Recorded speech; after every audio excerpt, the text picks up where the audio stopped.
Everybody, I'm not sure if you've noticed this, but it's Christmas. And if you're anything like me, that means you are rushing to get all of your last minute gifts done.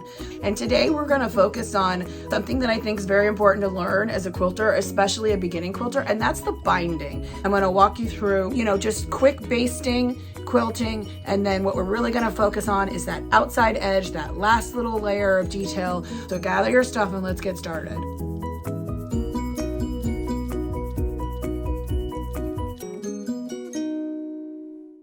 All right, gang, so here's the first step. Press your quilt. This is really important. Try to get it as flat as possible because the number one rule to having nice corners when you do your binding is you want to have a nice 90-degree angle at all of your edges. And the only way to achieve that is to have a nice flat quilt. The next thing we're going to do is, like I said, we need to make sure that our corners are as squared off as possible. I like to use these see-through rulers because I can really see the fabric here. I'm going to run the edge of my ruler off of here and trim my sides down from there. And I can use the ruler really easily to see if my corners are nice and square. If it's a little wonky, not a big deal. Everybody loves a homemade quilt. It doesn't have to be perfect.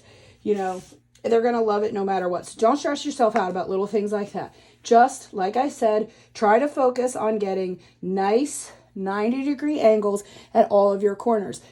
All right, guys, we've got everything trimmed up. And, I just want to point out that one of the best things about having a nice tabletop cutting mat like this is I can take one look at this and see with the lines here that my corners are nice and square. Just having some good tools, like the rotary cutter, the mat, and the see-through ruler really makes good quilting easy. So if you've got someone who's still looking for Christmas gifts for you, you can find links to all these down in the description below. And if you've been a good girl this year, maybe Santa will bring you some sewing stuff.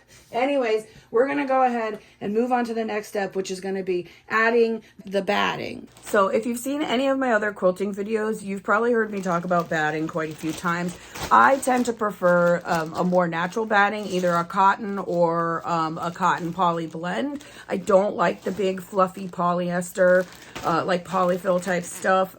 To me, I just don't like the texture. I think I like a nice, heavy, warm, but thin quilt. So I tend to use something like Quilter's Dream, or lately for smaller products, I've been really enjoying using this Hobbs fusible batting. So, fusible means that it has a layer of glue on either side of the batting, and you can actually feel it. It's got kind of a, I don't want to say sticky, but there's definitely like a layer of tackiness to it. For a small project, this is great stuff because we can just press it on with our iron. It's stuck on. It makes the quilting process ridiculously easy because nothing's shifting and moving around. It's definitely my new favorite thing to use for all of my art quilts as well. So when I'm doing a big quilt, like maybe a king or a queen, this can be a little tricky if you're a beginner just because it is glue and you are going to be pressing all three layers together.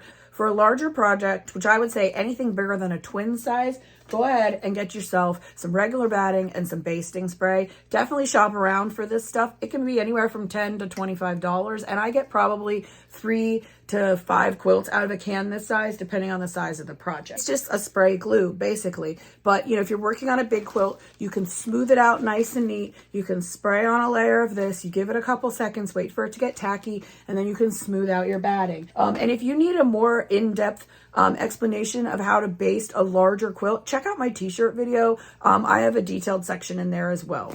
All right, gang, so here we have our batting. And one nice thing about using fusible is if you have, like lots of different strips and pieces, you can still puzzle piece them together, on your quilt and press them down so you don't have a lot of waste. So anyways, I'm just going to try to find the best direction to do this so I use the right amount. Okay, that looks good. And see what I was talking about, the ripples. On a big quilt, sometimes these can get a little out of hand, but on a smaller quilt like this, it's really not that big of a deal. For the most part, I can smooth them out with my hand and they'll be just fine. So I'm going to lay my quilt on here. And because we took the time to, really measure it out and square off those corners, I know that I can safely use my quilt top as a guide for trimming this batting, and I want it to be the exact same size. Now, when we trim the backing fabric, you're going to want your backing fabric to be larger than your quilt top. There's several different ways that you can do a binding. I think this is the easiest way for a beginner. You know, you can buy binding tape, which is pre-made binding that you wrap around the sides of a quilt. You know, like you've probably seen satin binding on baby quilts. That stuff can be really beautiful, but it definitely has a learning curve as far as working with it, because it can ripple and, you know, and slip. And you also have to keep in mind that at the end of that binding, you're going to have to join those two strips of fabric together. That was another very tricky thing for me to learn as a beginning quilter. So if you're just starting out, I definitely recommend doing it this way. All right, we're going to save this. Never throw away your scraps of batting. Batting is expensive. It's usually pretty well made if you're buying the cotton stuff, and you can piece it together. If you have non-fusible batting, you can actually put the two pieces together and run a zigzag stitch and stitch them together loosely. You don't want that stitch to be too tight or it'll create a ripple and a buckle, but you can definitely piece it together that way. And the nice thing about fusible is because it's sticky, you can actually just fuse down, you know, different pieces, kind of like you're building a puzzle, so nothing goes to waste. One more thing I want to mention, guys. I'm going to be moving this off the table so that I can move my backing fabric on, and I don't want my layers to shift. So make sure, just be really gentle with your project. You know, once you start putting layers together like this, you know, move it easily, put it somewhere nice and flat so that nothing gets shifted. Here I have my big, awesome, obviously well-used and well-loved ironing mat, and my big, bright, beautiful yellow backing fabric. As always with everything, I'm going to make sure I iron this nice and flat. I like to use a little bit of water. It really helps get out some of these heavy duty creases. This piece of fabric was given to me by my friend Betty. It had been sitting in her stash for quite a while. It's been sitting in my stash for quite a while, so some of these folds are really in there. I don't know if you noticed my new big beautiful yellow iron, but as a lot of you guys who've been watching me for a while know, I am a single mom and my daughter is an autistic adult. So at Christmas time, it's just me and her, and that means mommy gets to buy her own Christmas gifts. So my old Rowenta that I love so much, that I've had for a long time, just kicked the bucket out of nowhere, of course, stopped working right in the middle of a project. So I went on Amazon real quick, and I actually looked specifically for a craft iron, and this one had some really good reviews. I'm not sponsored by these guys at all, but it's Oliso. It was about, I think I paid like 150 bucks for it, which as much as I iron, that's definitely worth it to me. It's got some cool features, but the main reason it's considered, you know, a craft iron, what really sets it apart is it has a sensor in the handle here. So when I let go of it, and watch this, boop, it lifts itself up off the fabric to prevent scorching. Pretty cool, watch, boop. That's pretty neat. So I was definitely excited about this. So I'll make sure to put a link, like I said. If you've got somebody who's trying to get you some last minute gifts, we all know men wait till the last minute. You might want to consider one of these cool, boop, craft irons. All right, gang, backing fabric is folded over. As you can see, I've got lots of wiggle room. I'm going to gently roll out my top. Try to get it over just a little bit so we don't have any waste. Make sure not to shift your layers too much. I want to make sure I've got, you know, probably about 2.5 inches or so all the way around the outside edge. We're going to go ahead and press this first, and then we will trim our backing fabric down. I'm just going to gently press these layers together. And this stuff, depending how hot your iron is, you know, you may have to do a couple passes. if you have a little snippet hanging out, don't touch it with your iron because that glue will stick to your new beautiful buttery yellow Christmas iron. It's not that big of a deal. You can clean it off pretty easily. Sometimes when you're working through all 3 layers like this, you might end up with a little bit of wrinkles on the back. You know, this stuff is forgiving to an extent. You can peel it back up sometimes if it's still hot. I'm going to flip this over, holding all 3 layers. This looks really good. Oh, I love this yellow. Okay, lovely. If you got a couple ripples, that's fine. Like I said, it's fairly forgiving here. Pull it up gently. Make sure when you're working with anything that has glue in it, when you're quilting, to just note whether it's a permanent bond or a temporary bond. Anything that says it's a temporary bond, if you put it in the wash, you know, of that glue will be water soluble, so it will wash away over time. So it's just to hold it together, you know, while you are working on what you're working on, and then it'll disappear over time. But if it's a permanent bond, once it's stuck for good. Okay, that looks great. We're going to do one more flip back over to the front just to make sure we didn't make any new wrinkles. Looking pretty good. I can tell just from the way it felt when I flipped it over that it's pretty good and stuck together. Just be careful too. One thing to always mention is if you are heavy-handed, I love this thing. If you're heavy-handed with your iron and you're pushing it when you iron, this is cotton and it's woven, so you may very well stretch your quilt out of shape. You don't want to do that. You took all that time to make your corners nice and square, and then if you start stretching it with the heat and the pressure, you can lose those square edges. So, you know, just a little pro tip there. All right, here we go. I like to use my ruler to smooth things out a lot, if you haven't noticed. So, the rule of thumb when you're creating a wraparound binding is however thick you want your binding to show on the front. So say you want 1 inch, then you're going to cut this 2 inches. I tend to like to do a smaller binding, you know, so I usually am going to come in about 1.5 inches. And trim down. So because we got these nice right angles on our quilt here, we know everything's nice and square. Again, I can safely use it as my guide, and I'm going to make sure when I line my ruler up to trim that I'm looking through, making sure, you know, this line is lined up here and this line is lined up there, because again, the most important thing to a nice mitered corner and a nice clean binding is having squared off corners.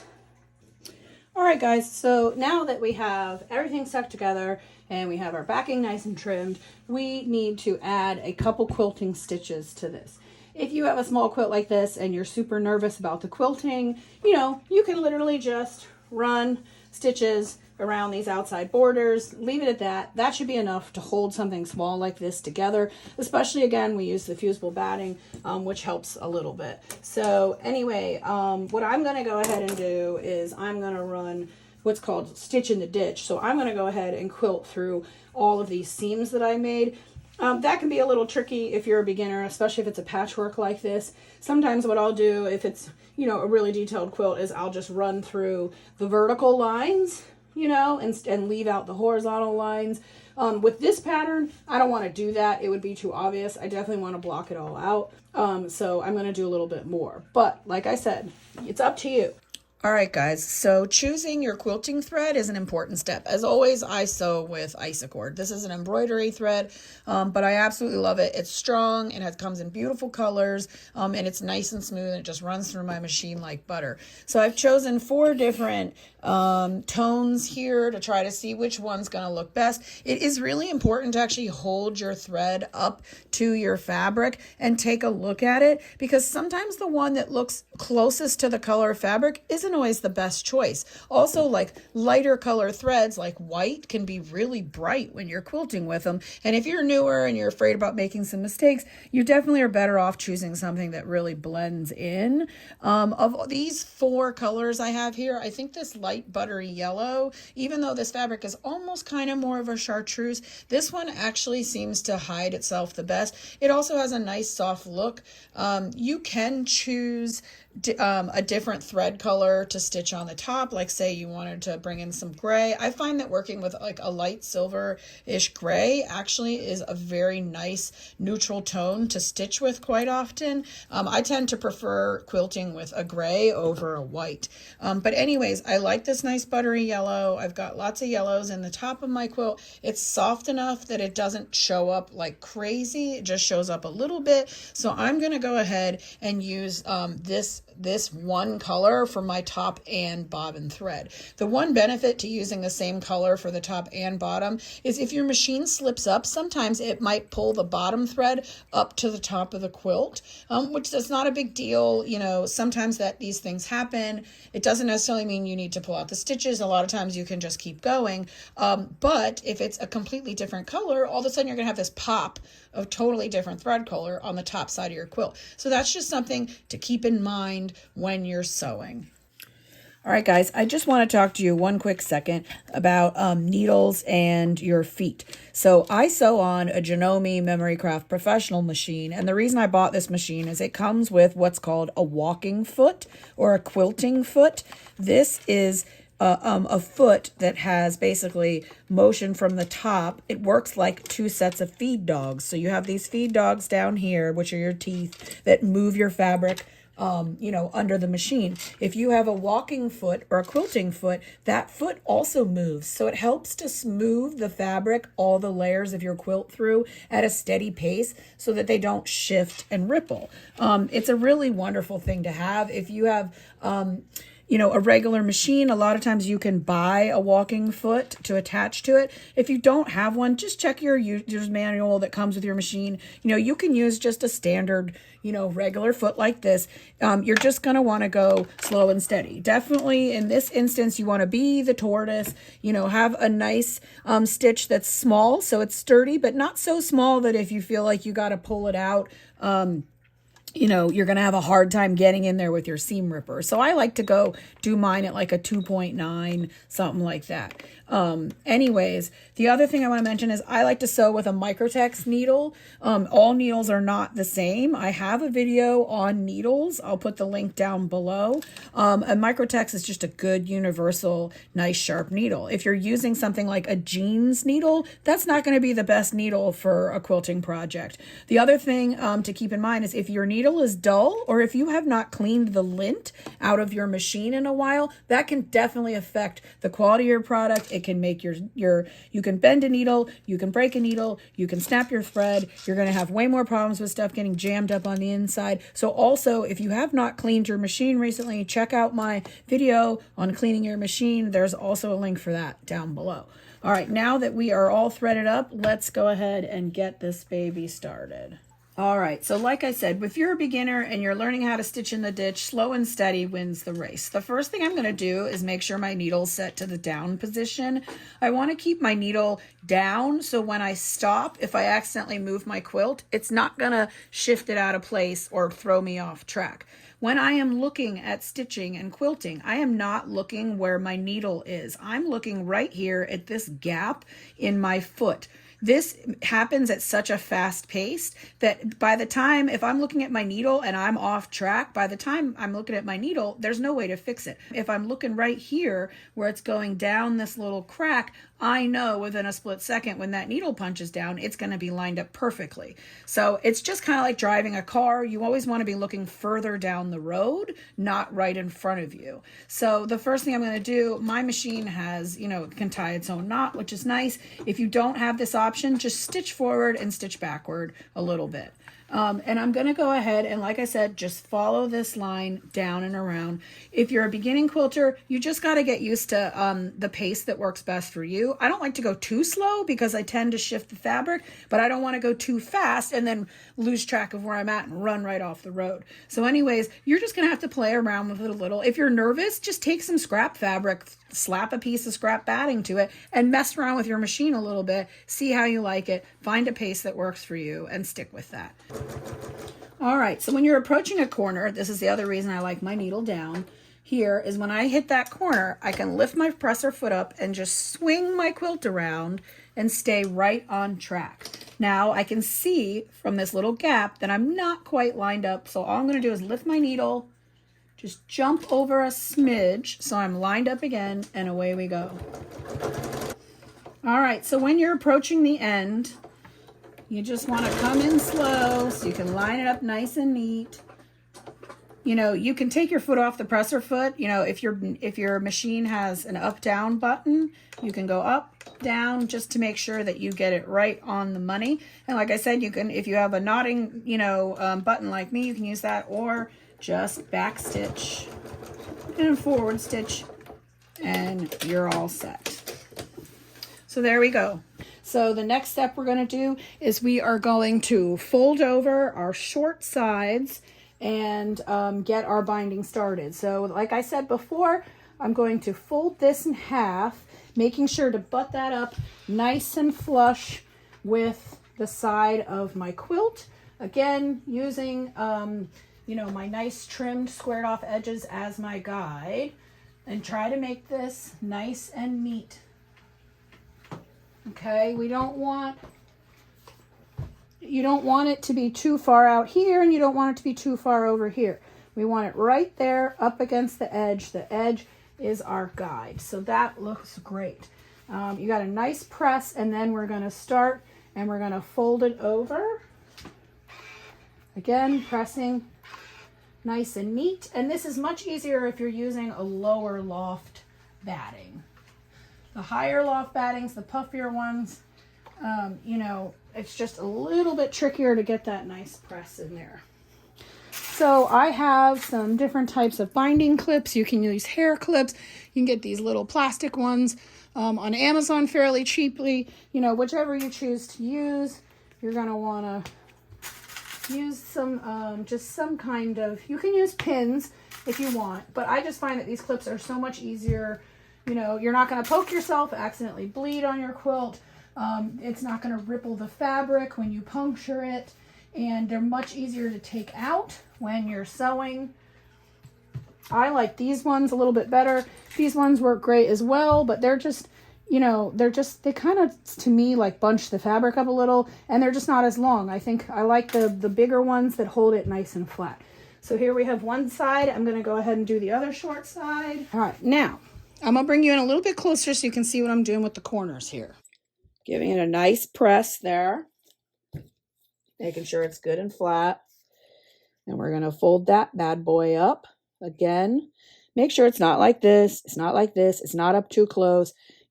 Really take the time to look at this line right here, making sure this is a nice right angle. That is the key. Press that seam real good. There we go. And then, just like we did around the other sides, we're going to fold up. You see how this makes a nice little triangle there? We're going to press that real good.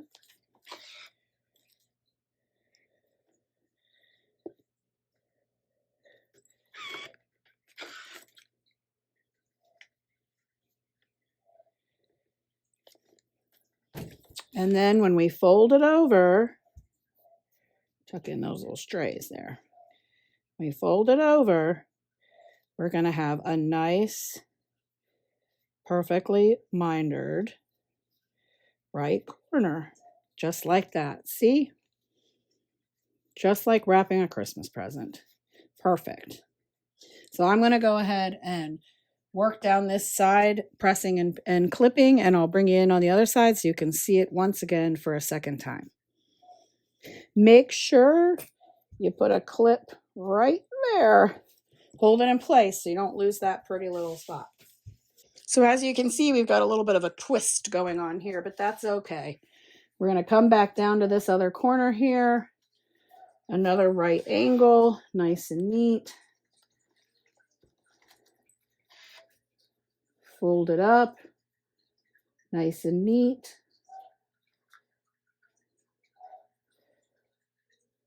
Okay, making sure we got that nice V going on. And I'm going to go ahead and just press down this edge real quick. So we got everything lined up. And then I will fold over this last edge, pressing as I go, working my way to that corner. And perfect. See that? I'm going to finish pressing this side.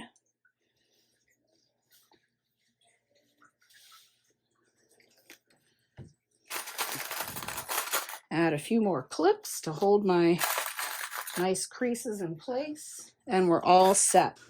All right, so as you can see, we've got 4 nice squared off corners. They look great.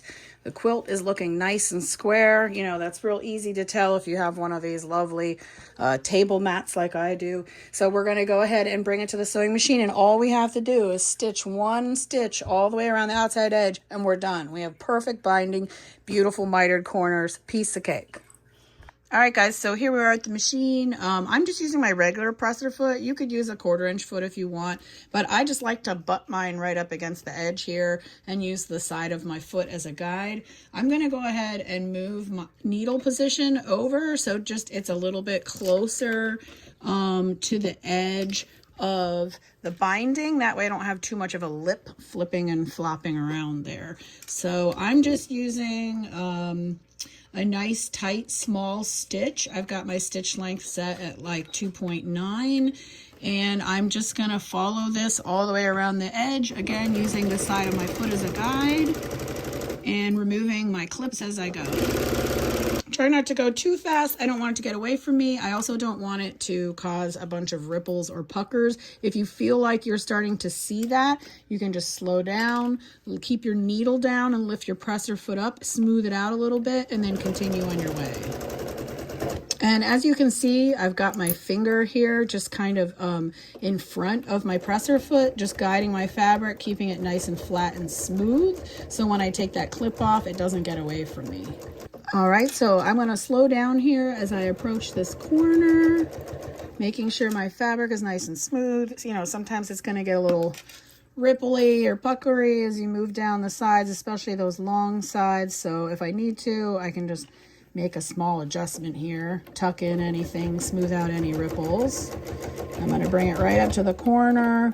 Once I know I've got all my fabric pinned together, I'm going to keep my needle down and swing this baby around and just tuck in that little loose thread there.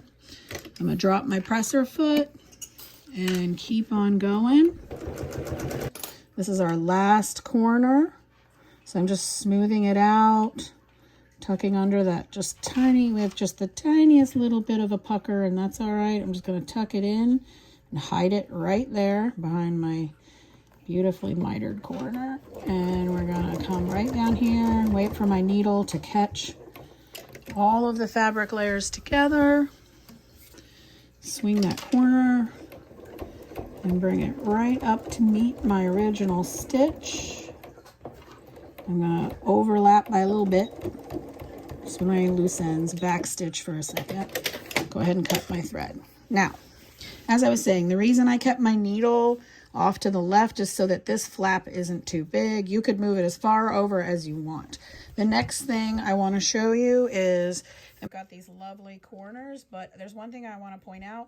They each have this little pocket here. You could leave it if you want, but you know, it's better off to just put a little stitch right here so it doesn't get snagged and accidentally rip your binding somewhere down the road. So we're just going to put one little stitch right there in each of the 4 corners down that little pocket there. And I just like to go down and back, Super simple, just to finish it off. And there you go. Now all we got to do is do a little quality control, come in and snip all our loose threads, and we are done. All right, guys, so here we go. We got this adorable, wonderful, sweet little baby quilt, super easy, with our perfect, beautiful, nice little mitered corners. I hope you guys learned something today. I hope it was easy for you and helpful. As always, thank you for tuning in, and I hope you have an absolutely wonderful holiday season, and I will see you in the new year. Until then, take care.